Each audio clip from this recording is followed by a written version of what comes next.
In the early 2000s, mobile phones weren't a luxury anymore. They were becoming a global standard. If you lived through that era, your first device was almost certainly a Nokia. The numbers behind their dominance were staggering. They controlled 40% of the global market, maintained a workforce of 120,000 people, and generated more profit than Samsung and Apple combined. This dominance was built on legendary hardware, like the 3310. It became a cultural icon because it was reliable, simple to use, and famously difficult to break. They were also pioneers of the high-end.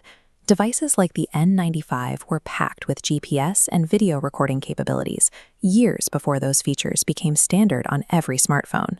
For a decade, Nokia didn't just lead the market, they set the rules for what a mobile phone was supposed to be. But that total market control was surprisingly fragile. Less than 10 years after their peak, the empire was gone. It is one of the fastest collapses in corporate history.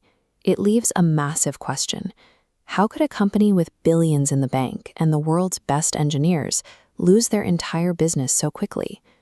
On paper, Nokia was doing everything right. They continued to release high-quality, durable hardware that outperforms their competitors in traditional tests. However, a subtle change was occurring in how people used these devices. The value was migrating away from the physical phone itself and toward a digital network of software, applications, and cloud services. Nokia's mastery of the hardware era ended up being their greatest liability. They were focusing on perfecting the physical device, while the world was moving toward a software-first future.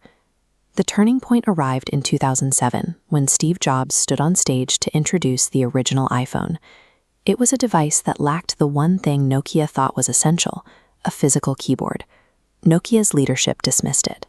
They believed the device was too expensive for the average consumer and that the focus on software applications was a niche interest that wouldn't scale. The tragedy is that Nokia's own engineers weren't blind. They had already developed working touchscreen prototypes in their own labs years before Apple, but those ideas never made it to market. A culture of internal competition and fear meant that managers hesitated to share bad news, and any new project had to survive a gauntlet of slow, bureaucratic approvals. Nokia had the technology to compete, but their organizational structure was designed to protect their existing hardware sales rather than innovate for a new era. This internal friction left them stuck with a technical foundation that was rapidly becoming obsolete: their operating system, Symbian. Symbian was excellent for keypad phones, but for touchscreens it was tangled and rigid. Developers found it incredibly difficult to build apps.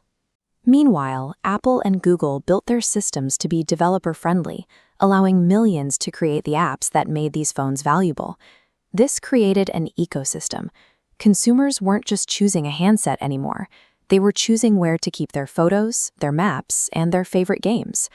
While Nokia spent billions trying to fix Symbian's hardware compatibility, their rivals were winning a war of software services that Nokia hadn't even realized had started.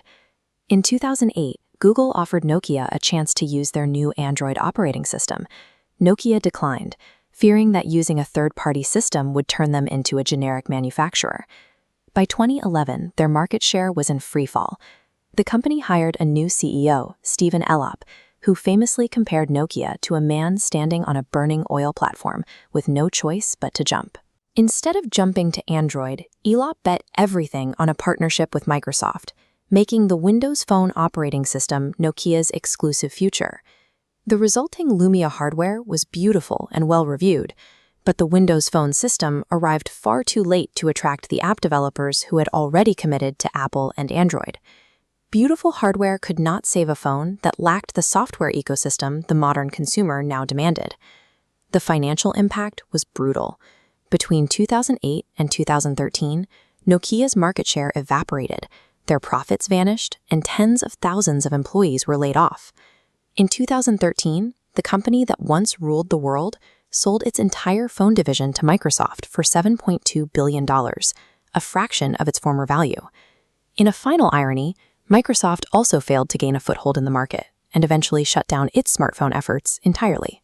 In just a few years, the dominant force in mobile communication had been completely removed from the consumer landscape. However, Nokia still exists. They didn't go bankrupt. They simply walked away from the consumer market to focus on a different business. Today, they are a massive player in 5G infrastructure and telecommunications equipment, building the back-end networks that power the internet for other companies. Their history serves as a warning, joining the ranks of giants like Kodak and Blockbuster, who were victims of their own past success. Nokia's story proves that in technology, success is always temporary. Adaptation is the only thing that is permanent.